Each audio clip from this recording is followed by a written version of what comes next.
የአዲስ ምዕራፍ ሰዓታችን ላይ ደርሰናል። የዛሬውን ባለ ታሪክ አይተን እንመለስ።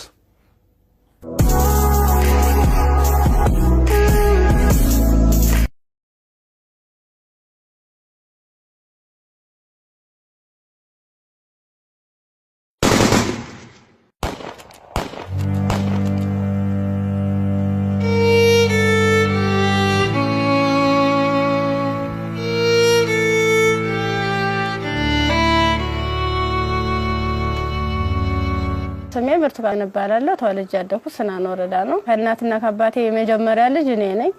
እኔን እንደወለዱ ነው አጋጣሚ አባቴም ወደ መንትን ያለ የተሰደደው። እናቴ በህይወት ያረፈችው በወሊድ ምክንያት ነው። ከዛ በኋላ ምንድነው የተደረገው? አያቴ ጋር እንዳድግ ቆየው። ከአያቴ ጋር እየኖርኩ ያለ 8 አመት ሲሞላኝ ትንሽ እሷንም ይቸግራታል። እባካችሁ ልጅትን ለሰው ልስጥ እና ፈልጉልኝ ምናምን ትላቸዋለች እሷ ማለት ነው አያቴ አሉ። በ8 አመት ያስወጥተው ወሰዱኝ።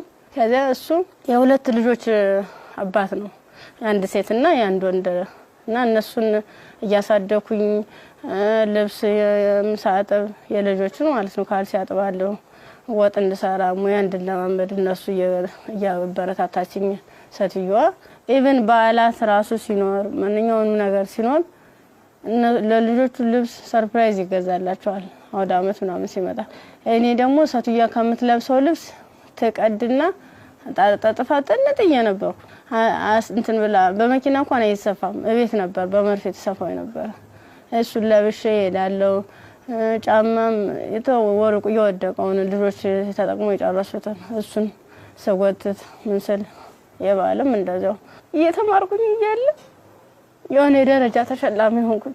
እስከ 8 ደረስኩ። ከ8ኛ ክፍል በኋላ የሆነ ስራ ምቢት ልብስ የሆነ እየተጎረመስኩ ስመጣ ስራው እያያዘኝ ትምህርቱም እያያዘኝ እየከበደ ሲመጣ ስራዬን ለሊት ሙሉ ሰዓት አንተደላለሁ አልተኛም ነበር። 24 ሰዓት ነበር።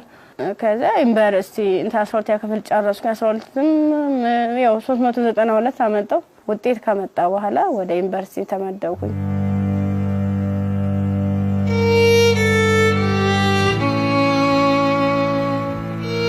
ዲፓርትመንት መረጥ በፋርማሲ ግስገባ በቃ እነሱ ራሱን ማበረታታት ጀመሩ። አይዞሽ ኢቭን ደፍተር እስክሪብቶም የሃንዳውትም ሙሉ ነገሩን እየሸፈኑልኝ ነበር እነሱ ነበሩ ቢሮ ላይ ማለት ነው። አሪፍ ውጤት ነበረኝ። ከዛ መጨረሻ ላይ ልክ 1 አመት ተማር፣ 2ኛ አመትም ተማር። 2ኛ አመት ላይ የተወሰነ ረብሻ ይከሰታል በሰዓቱ ማለት ነው። ረብሻ ሲፈጠር ምንድነው 3 ሰዓት ነው ከሌሊቱ 3 ሰዓት ላይ እኔ አጋጣሚ ከልጆች ጋር እንትን ነበርኩ፣ ላይብራሪ ነበርኩ። እኔ ወደ ውስጥ ስንመለስ ውስጥ ላይ የሆነ ሰው ሲተኩስ ከውጭ ላይ ይቀባበላሉ። ከዛ ኧረ ምንድነው በዚህ ውጡ በዚህ ወረዱ እንዲ ወንበስ በሉ እንትን ታኙ ተንበልበሉ ምናምን ይሉናል።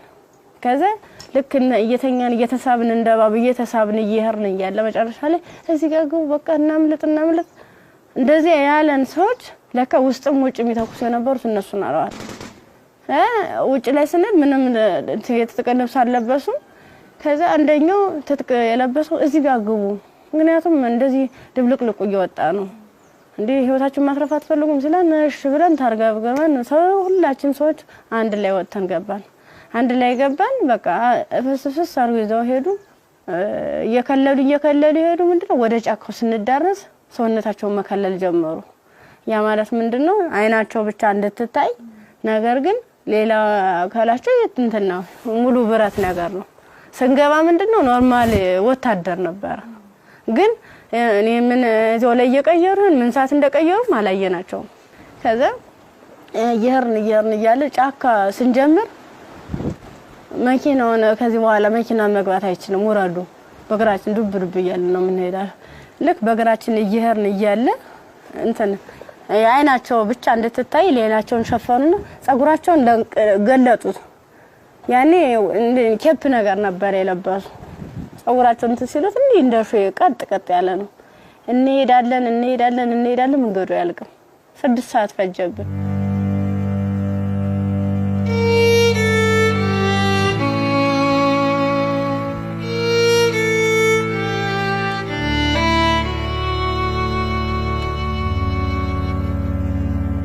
መረስ አይቀርም ስንደርስ ምንም ነገር የለም ቤት የለም ምን የለም በቃ የሆነ ሜዳ ነገር አለ ትክክለኛ እንትን ማለት ነው አረንጓዴ ነገር አለ እዚህ ጋር ስፖርት ስሩ ይሄን ስልጠና መውሰድ አለባችሁ በዚህ ነው አሁን ያመጣናችሁ ምንድነው እናንተን ፈልገናችሁ ነው በቃ ለትጥቅ ስለፈለግናችሁ ስልጠናዎችን መውሰድ አለባችሁ መማር አለባችሁ ከዛ ሳናቸው ይዋን እያደር ትንፍስ እንዳትሉ እና ዳቦ ሲሰጡ እንደ ዳቦ ነው እንደ ንስ ይያሉ ነው እንደዚህ የሚወረወሩልን ማለት ነው አይጠጉንም ሁሉ ከዛ ይወረወሩልን እያነሳን እንበላለን ያው ሆድ አይደለም ይርበናል ምን ጠጣው ውሃ ስናጣ ደግሞ በለበስነው ልብስ እየዘፈዘፍን ምንጭ ነገር እናገኛለን ወራጇ ዝም ብሎ ቆሻሻ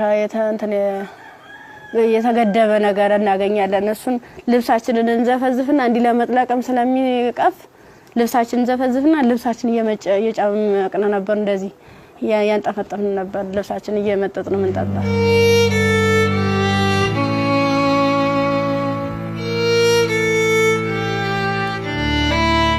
አመት ከ6 ወር ከሞላ በኋላ በቃ ስራችንን እንጀምር ይለዋል አንደኛው ማለት ነው ስራችንን እንጀምር ፕሮሰሱ አልቋል ያቀርነው ጊዜም እስከዚህ ነበር ምን ፈልገውን ነገርም ተሳክቶልናል አሁን ደግሞ እንቅስቃሴ እንጀምር ዳይ ምናምን አሉና መጀመሪያ ላይ ልብስ ነው አውልቆ የታዋን ሙሉ ልብሳችን እና አውልቀን ነው እንግዲህ እንደንተን ሶስቶቹ አራቶቹ ተሄዱ በኋላ እኔ አምስተኛ ላይ ነበርኩ በአምስተኛው ሰዓት ላይ ምንድነው ታኛው ከተኛው በኋላ እየተካኩ ነበር ሲደፍሩ የነበሩ ማለት ነው ከዛ እየተካኩ እየደፈሩ ካደረጉ በኋላ ከደፈሩ በኋላ ምንድነው እንትን ራሴን ስስት አይ እንደዚያ ከሆነማ በዚህ ነው ስሜታችን የሚኖርልና እንደዚህ ያደርጋ ይሆነ እንደ 6 አይነት ነገር እንደ 6 ይሆናል እንደ ፌሮ እንዲ ነው ቀጥታ እንደዚህ ሲወጉ የነበረ ማለት ነው ጥቅጥቅ ካደረጉት በኋላ ስዳስ ሰው ራሱ ቁስሉ ይታወቀኝ ነበር ዘንዲታኝቼ ወድቄ ራሱ ማለት ነው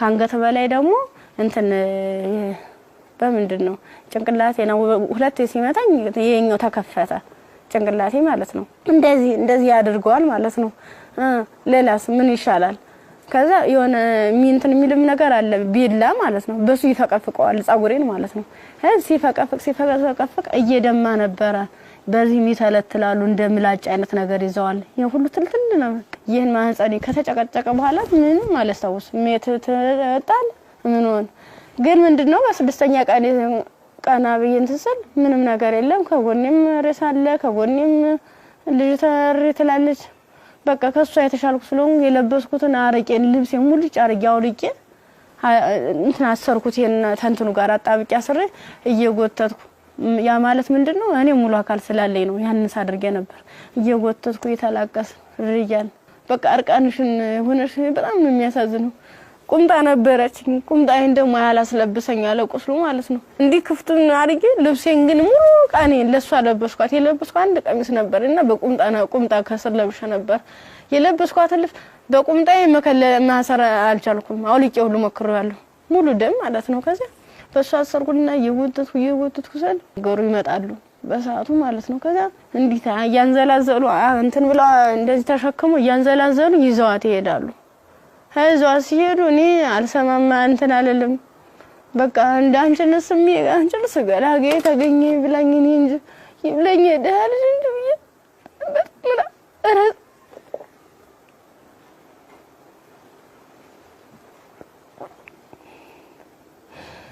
ይብለኝ እኔ እንጂ ብዬ ያርኩኝ ከዛ ያርኩኝ አላቋርኩኝ ሀገሩን እንዳልጠየቅ ምኑን ልጠይቃቸው በቃ ውስጥ የተጨነቀው መጨረሻ ላይ ጫካውን ስጨርስ ከተማ አገኙ ከዛ አባቴ እኔ ምን ዩኒቨርሲቲ ተማሪ ነበርኩኝና ልብሴን አጋጣሚ ልብስ ለብሼ እጅ ሌባ ወስዶብኝ ነው እስኪ ማከ ገዛልኝ አልኩ ስገዝለው 50 ብር ሚላ ሰናገኝ ከሱ ላይ 50 ብር ከፍሎ ልክ አንድ ጥቁር በጥቁር አይነት ነገር ነው እሷን አለበሰኝና በቃ ለንዲጅሽ ሊሊ ብሎ ዩኒቨርሲቲ ሲሄድ ቀጥታ ዳይሬክተሩ ቢሮ ነው የገባሁት ከዚህ ቀጥታ ዳይሬክተሩ ቢሮ ስገባ ምንድነው ሙሉ ነገሩን ካየ በኋላ ህክምና ውስጥ እንደገባ ማህፀን እንዲታሸግ ከአንገት በላይ ያለው ምን እንዲታሸግ ተደረገልኝ አሳሸገኝ እያለ በቃ ሰለቹኝ ማለት ቁስሉም ሊድን አልቻለም እነሱም ካቅማቸው በላይ ሆነ እኔ አማራጭ ምንድነው ዩኒቨርሲቲው ትምህርት ቤቱ ፊት ለፊት መለመን ጀመርኩኝ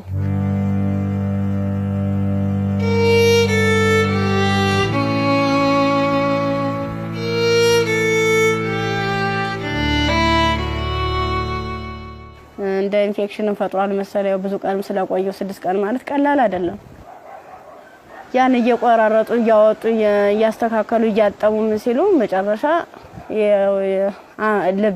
የልብም ከዝ እንዳለብኝ የታወቀም እዚያ ነው ልክ በራሳቸው መኪና ነው ወስደውኝ አምጥተው እዚህ ጣሉኝ አዲስ አበባ ማለት ነው ከዛ አዲስ አበባ ሲጠሉኝ ምንድነው ወዴት ልሂድ በቃ ህይወት መስቀልቀል ላለብኝ እብዶንኩኝ አበርኩኝ ከጊዮርጊስ ወደ ማርያም ሄርኩኝ የማርያም ቀን ነው ልሂድ እስኪ ምናምን ብዬ ሰው በሚሄድበት እየተከተልኩ ከዛ ሰል ቅድስት ማርያም ይላል እዚያ ቁጭ ብዬ እየለመንኩኝ ታገኘኛለችና ብር ተሰጠኛል 50 ብር ተሰጠች በኋላ ምን ፈልገሽ ነው ምናምን አይዞሽ ምናምን አለችኝ እኔ እኮ እንደዚህ ተማሪ ነኝ እና በዚህ ረብሻ ምክንያት ነው እንደዚህ ተፈጠረው እንዴት ላርግ እንዴት ልሂድ ብለሽ አልኳት የት ልሂድ ብለሽ ስላት አይ እንደዚህማ ከሆነ ከኒልክ እንትን ጤና ጣቢያ እንወሰደሽ ብሎ ጤና ጣቢያ ሲሄድ የምጥ መርፌ ሰጡ እስቲሽ አደረጉ ከተወለደ በኋላ በጣም ራበኝ በቃ ምኑን ላጥበው ማጣው ሳጣ ሲርበኝ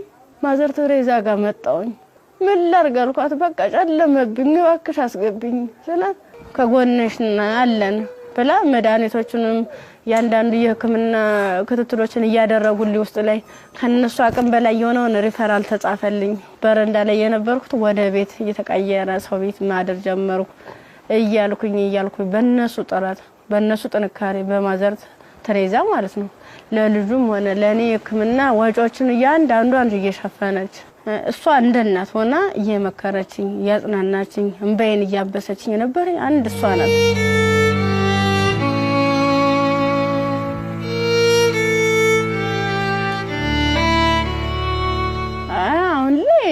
በጣም ከባድ ነው ልጁም ከፍ ያለ ሲሄድ ጡት በማጥዋት በሚችልበት ሰዓት እየደከመኝ ያመመኝ ትንፋሽ ማጣረ በቃ ድክም ይለኛል መንቀሳቀስ አልችልም ያን ያክል ማለት ነው ብዙ መድኃኒቶችን ነው ወስደው የሚዋጥ መድኃኒት አለ መርፌ አለ እና እነሱን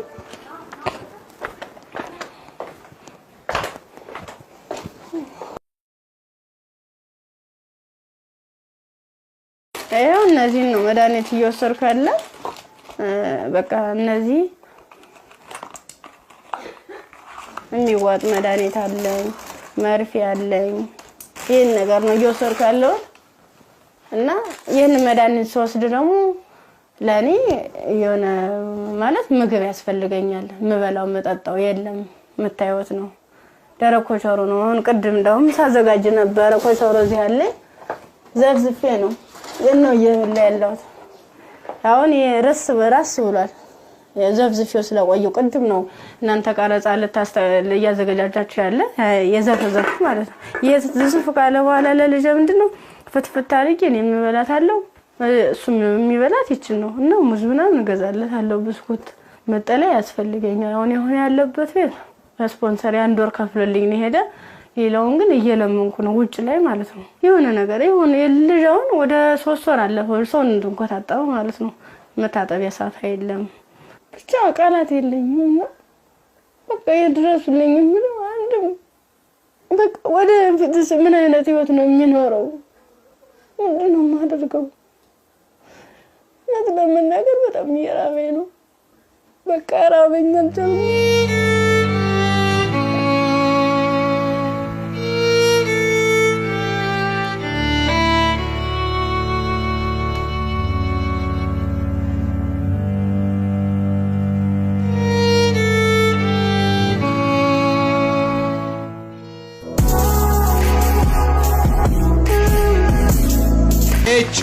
ኤች ሞተር ዘይት ለአፍሪካ መልክዓ ምድር እጅግ ተስማሚ በሆነ በጀርመን ቴክኖሎጂ በከፍተኛ ጥራት የተመረቱ ኤች ሞተር ዘይት ኤች ግሪስ ኤች ኢንዱስትሪያል ዘይቶች የአቅርቦት እጥረት አይታሰብም። ኦቪድ ሪል ስቴት ልማትን ራዕዩ አድርጎ እጅግ ግዙፍ በሆነ ቦታ ላይ 60,000 መኖሪያ ቤቶች የሚገነቡበት ስማርት ከተማ ለቤት ፈላጊዎች ለማስረከብ 24/7 ሌት ተቀን በመስራት ላይ ይገኛል። ራዕያችን ልማት ነው።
ኤዲሰን የኤሌክትሪክ ዕቃዎች፣ ኤዲሰን አምፖሎች፣ ማከፋፈያዎች፣ ብሬከሮች፣ ሽቦዎች፣ ኤዲሰን ስታቢላይዘሮችን ከተለያዩ የኤሌክትሪክ መደብሮች ያገኟቸዋል። ኤዲሰን ታላቅ ስም። የብርቱካንን ታሪክ ነበር አይተን የተመለስነው። ከዚህ ቀደም ብዙ አይነት እንደዚህ አይነት ታሪኮች ተሰርተዋል። ግን ይሄ እውነት ከኢትዮጵያዊነት የወጣ ፍጹም ኢትዮጵያ ውስጥ ይሄ ነገር ሲያጋጥማል ወይ ብለን እንድናስብ ራሳችንን እንድንጠይቅ የት ነው ያለነው የቱ ጋር ደርሰናል ብለን ያየንበትም ታሪክ ነው። ብርቱካን በጣም ተስፋ የነበራት ለዓላማዋ ታግላ እዚህ ጋር የደረሰች ጎበዝ ጠንካራ ወጣት ተማሪ ነበረች። ከዛ በኋላ ግን የመጣባት ነገር የሚያሳዝን ነው። የመጣባትን ነገር መቋቋም ባልቻለችበት ሁኔታ ላይ ደግሞ ተጨማሪ ነገር ወደ ህይወቷ መጣ። ያም ልጇ ነውና ለልጇ ብርቱካን ምን ብላ ይሆን ታሪኳን የምትነግረው ብዬ ሳስብ ነበር። በጣም የሚያስጨንቅና የሚረብሽም ጭምር ነው። የሷም ህይወት ተበላሸ ስንል እንደገና ደግሞ ህፃን ልጅ ወደዚህ አምጥታለች። የዛ ህፃን ልጅ ተስፋውስ ምንድነው? ነገስ የሚመለስለት መልስ ምንድነው? ይሄ ልጅስ እንዴት አድርጎ ነው አድጎ ሀገርን የሚረከበው ብለን እንድንጠይቅ የሚያደርገንም ይመስለኛል። የብርቱካን ታሪክ በጣም ብዙ ሴቶች ላይ ያጋጥማል። ግን ደግሞ ይሄኛው የሚዘገንንና ለመስማትም ለጆሮም ለማየትም የሚቀፎ ነው ያገኘው። ያው ሰው ስትሆኚ ተፈተኛለሽ። አንዳንዴ የፈተናም አይነት አለው እንዴት ያለሽ በቃ በርግጥ ላያስችል አይሰጥም ይባላል። ግን ደግሞ አንዳንዴ ከመቻል በላይ የሚሆኑ ፈተናዎች አሉና እንደ ኢትዮጵያ እንደ ሀገር ደግሞ ስታስቡ እንደዚህ አይነት ሁኔታ የሚደረግበት ማህበረሰብ ውስጥ ነው እንደ ያለ ነው። በምን አይነት ሁኔታ ነው ህይወታችንን እየመራን ያለ ነው የሚለው ራሱ ሌላ ጥያቄ ነውና በጣም ከባድ ነው። የብርቱካን ቪዲዮንም ቁጭ ብዬ ሳየው እውነት ለመናገር አንደበት የለኝም። ከአምሮ በላይ ነው። እጅግ በጣም የሚሰቀጥጥና የሚዘገንን ከመሆኑ ብዛት የተነሳ ጭራሽ እንደውም ፊልም ነው እንዴ አክቲንግ ነው እንዴ የሚያስብል ሁላ። ምክንያቱም ያው ብዙ ሆረር ፊልሞችን እንሰማለን። ግን የእውነት መሬት ላይ የወረደ እንደዚህ በዚህ ልክ የሚሰማ ነውር ሁላ አለ ወይ እስከ ማለትም ድረስ አለና ብርቱካን እንግዲህ ስቱዲዮ ውስጥ ትገኛለች። አብረን ቆመን እንቀበላለን። እንኳን ደህና መጣሽ። እንኳን ደህና መጣሽ። አረፈው እንዴት ብርቱካን? እንኳን ደህና መጣሽ። በጣም ነው የምታምሪው። በጣም ቆንጆ ከለሯ ራሱ እንዴት እንደሚያምር። ያው ዩኒቨርሲቲ ስንሄድ ሁላችንም የምናስበው ነገር አለ አይደል? ቤተሰብ ጋር ያለው ደስታ አለ፣ ስትሄጂ የምትዘጋጁ ዝግጅት አለ። ከሄድሽ በኋላ ደግሞ ያው ቤተሰብ ነው ገንዘብ የሚልከው እንፈልገው ነገር። ያን ጊዜ እንዴት አሳለፍሽው? ስትሄጂስ እንዴት ነበረ? ስሄድ 300 ብር ነው የተሰጠኝ። ያ ማለት ያን 300 ብር የሆነ ቦታ ላይ ትላካልኝ ማለት አይደለም፣ አድርሶ የሚመልሰኝ ነው። አመት ሙሉ የሚዘልቅ ማለት ነው። ጓደኞቼ በፕሌን ጓደኞቼ በመኪና እየተመላለሱ በዓላትን ሲውሉ እኔ ግን ለአንድ አመት ተውሎ 300 ብር ነው ካልኩሌት ተደርጎ ይሰጠኝ ነበር። ስንት ነበር ትራንስፖርቱ? 150 ብር ነበር ሄጃው። እንደ ሴት ደግሞ ለሴት የሚያስፈልግ ነገር አለ የምንቀባው አለ የተፈጥሮ ጉዳይ አለ ለዚህ ሁሉ ነገር ገንዘብ ያስፈልጋል በምን ነበር ያን ነገር ጓደኞቼ የተሻለ ህይወት ነበር እንትን የሚሉ የባለሀብት ልጆች አሉ እነሱ ነበር የሻር እያደረጉ እያዋጡ ነገሮችን የሚሸፍኑ ኢቭን ሞዴስ ራሱ ይገዙልኝ ነበር ጓደኞቼ ነበር ከጎን ያሉት ማለት ነው እሺ ከዛ በኋላ ያ ሁሉ ነገር አለፈና ዩኒቨርሲቲ ገባሽ ዩኒቨርሲቲ ገብተሽ ሁለተኛ ዓመት ተማሪ ሆነሽ ነው ይሄ ነገር ያጋጠመሽ እንዴት ነበር እስቲ ጊዜውን አስተውሽ ማለት በጣም ነው የሚከብድ 3 ሰዓት ላይ ልክ ከላይ ወረ 3 ሰዓት ዘጋብኝ መመለስ አልፈልግ እንደ ወጣሁኝና የሆነ ይሮራጣሉ ማለት ነው ሰዎች ስንሄድ በቃ አራ እንደዚህ ተኩስ የተነሳ ማለም ትሄዳላችሁ በቃ በዚህ ሄዱ ነው በዚህና እንትን በሉ እዚያ ካግቡና ሲሉን እኛ በሰዓቱ ተኛን ተቆርቁሮ ነው የመሰለን እኛ እንደዚህ ለማትረፍ ነው ብለን ተንደርድረን ራሳቸው መኪና ገባን የነሱ መኪና ምን እንደሆነ ረብሻ የሚፈጥሩ ሰዎች በመጡበት መኪና አዎ ከፍተ ነው ከኋላ 1 አመት ከ6 ወር ነው እዚያ የቆየነው ጫካ ውስጥ ምንም ነገር ሳይፈጠር አመት ከ6 ወር ምን ነበር የሚሏችሁ ትጥቀነው ልንቀየራችሁ ተጣጣቃላችሁ አለበለዚያ ያሰብነው አለ እሱ እንሰራለን አብረን ምን ይሆናል ይያሉ የት ነበርስ የምታድሩት እዚህ ወጭ ላይ ብዙ ጊዜ ዛፍ ነበር እንዲታከልል እንትን መለ ነበር እዛ በመጥቶንበት ጊዜ በተለይ ለሴቶች አስቸጋሪ ሁኔታ የንጽህና መጠበቂያ ማግኘት ነው ያንንስ እንዴት ነበር የምታሳልፉት የምን ንጽህና መጠበቂያ ነው በቃዝም ለንሰናክ ነበር ምንለው ከአንድ አመት ከ6 ወር በኋላ ምንድነው የተፈጠረው መጨረሻችን ላይ ሰልፍ አሳለፉን እርቃናችንን ነው ልቀው ልብሳችንን ካወለቁ በኋላ ሰልፍ አስያዙ እኔ አጋጣሚ ከአምስተኛ አካባቢ ላይ ነበርኩኝ ግንኙነት ከተደረገ በኋላ እንዴ ሲጨቀጭቁ ራሱ በፌሮ ሲወጉ አላስታውስም ደንዝዟል ሰውነት ምን ያህል ሰው እንደተደረገ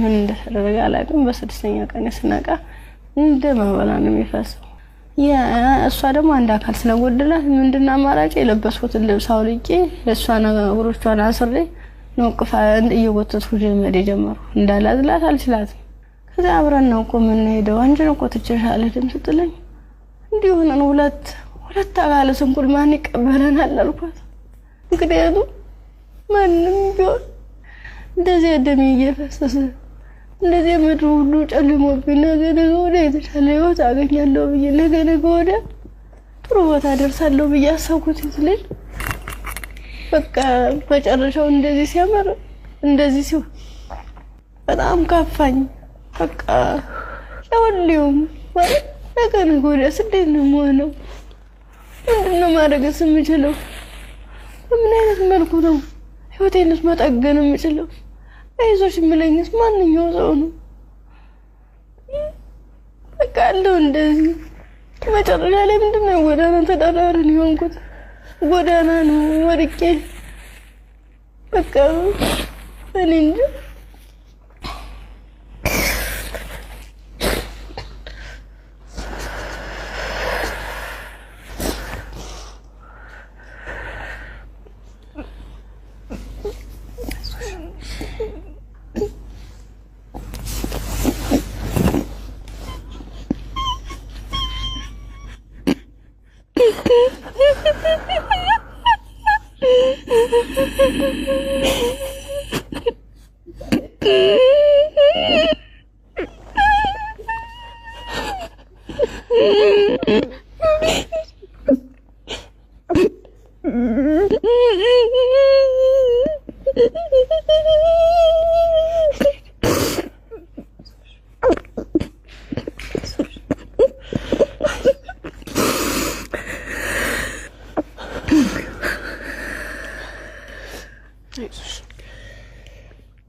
አንዳንድ ታሪኮች ለመስማትም በጣም እጅግ በጣም ይከብዳሉ እኛ ጋር ይሆናሉ ይፈጠራሉ ብለንም እንጠብቃቸው አይደሉም። ሴት ሆኖ ለመስማት ይከብዳል፣ ሰውም ሆኖ ለመስማት እንደዚህ አይነት ታሪክ ይከብዳል። ያው ከመሞት መኖር ይሻላል ይባል የለ። እግዚአብሔር አንቺን በዚህ ፈተና ውስጥ አሳልፎ ዛሬ ላይ ሲያደርስሽ ምክንያት የለውም ማለት አንችልም። በፈጣሪ ስራ ማንገባም፣ ግን በጣም ጠንካራ ነሽ። እኔ በዚህ ሁሉ ችግር ውስጥ ያየሁት ያንቺን የመንፈስ ጥንካሬ ነው። አሁን ላይ ልጅ አለሽ። ልጅሽን ስታዩ ምን ይሰማሻል? ከፋኛል በጣም። ምክንያቱም እሱ ባይኖር የኔ ያለ እንትን አይደለም ነበር ማለት ልጅ ስትይዥ ከባድ ነው። ለልጅ ስትይ እያልሽ የሆነ ትታሰሪያለሽ። ልጅ ነው እንጂ ራሴ አትይም። በቃ ምን አለበት ወይ ጤነኛ ልጅ በሰጠኝ ነው። ካልሆነ ደግሞ እኔም በሽተኛ እንዴት ነው የማደርገው? ልጁንስ ለማልቀ ሁለቴ ነው 3 ጊዜ ጥዬው ሁሉ ይጫለው። እዚያ ውጭ ላይ ተመንትሽ እንዲህ ይሰው ያለ ወደ እኔ ይመጣል።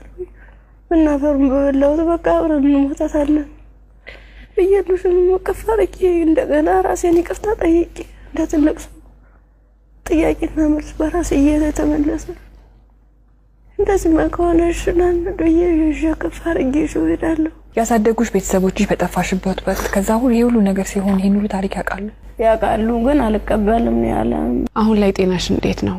ከሕክምና በጣም ያስፈልገኛል። ከሕክምናም በላይ የምክር አገልግሎት ያስፈልገኛል። ነገ ብርቱካን ምን ብታገኝ ትመኛለች? እኔ አሁን የምፈልግ አንድም በጤንነቴን የሚከታተለኝና በቃ ትምህርቴን መማር የምፈልገው ወደፊት የተሻለ ህይወት መኖር እፈልጋለሁ። ልጅን በጎን አይኑን እያየው እየተጫወትኩ አብሬ እንደ እናት እንዳባት እንደ ወንድም ከጎን ይሆንልኝ። እሱም አድርጎኝ ጠብ እንዳያገኙ ተሻለ ህይወት እንድደርስ ነው የምፈልገው። ዛሬ ወደ አዲስ ምዕራፍ የሚያሸጋግሩሽ ስጦታዎች እኛ እናበረክትልሻለን። እንግዲህ ብርቱካን በጣም ብቻሽን በከባድ ሁኔታ ልጅሽን እያሳደግሽ ነው የምትገኘው። በመሰረታዊነት በመጀመሪያ የሚያስፈልግሽ ደግሞ የቤት ኪራይ ድጋፍ ነው። ኢቢኤስ ቴሌቪዥን ይሄንን ስለሚያምን ደግሞ የ1 አመት ያለምንም ሀሳብ ከልጅሽ ጋር ሆነሽ ራስሽን እስክትቋቋሚ ድረስ የ1 አመት የቤት ኪራይ ይሸፍንልሻል። ሌላው እንግዲህ እኔም በጣም ተርቤያለሁ። ልጄንም ለማጥባት ደግሞ መብላት አለብኝ። ካልበለው ደግሞ ወተት የለም ጡቴ ብለሻል። እውነት ነው። እናት ስንሆን ደግሞ የበላነው ሁሉ ደግሞ ወደ ልጃችን ነውና መብላት፣ ራስን መጠበቅ ራብ መጥፎ ነው ይባላል። እውነትም መጥፎ ነው በጣም። ስለዚህ የ6 ወር አስቤዛ ደግሞ የቤት ይሸፍንልሻል። ከቤት ኪራይና ከአስቤዛ በተጨማሪ ደግሞ የልብስ ማጠቢያ ማሽን ኢቢኤስ ቴሌቪዥን ያበረክትልሻል። በጣም ትምህርትሽን ትወጃለሽ፣ መማር ትፈልጊያለሽ፣ መለወጥ ትፈልጊያለሽ። ባላሰብሽው ባልጠበቅሽው ሁኔታ ከትምህርትሽ ገበታ ወደ ኋላ ቀርተሻል። ያኔት ኮሌጅ ደግሞ በመረጥሽው በፋርማሲ ሊሆን ይችላል፣ በነርሲንግ እንዲሁም ደግሞ በላብራቶሪ ቴክኒሻንነት 2 ቅርንጫፎች አሉ። ከሁለቱ በአንዱ ቅርንጫፍ መርጠሽ ትምህርትሽን እንድትከታተይ ትምህርት ቤት ወጪሽን ሙሉ በሙሉ ይሸፍንልሻል። እኛም ህልምሽ ተሳክቶ ስትመረቂ ደግሞ ለመምጣት ያውቃል።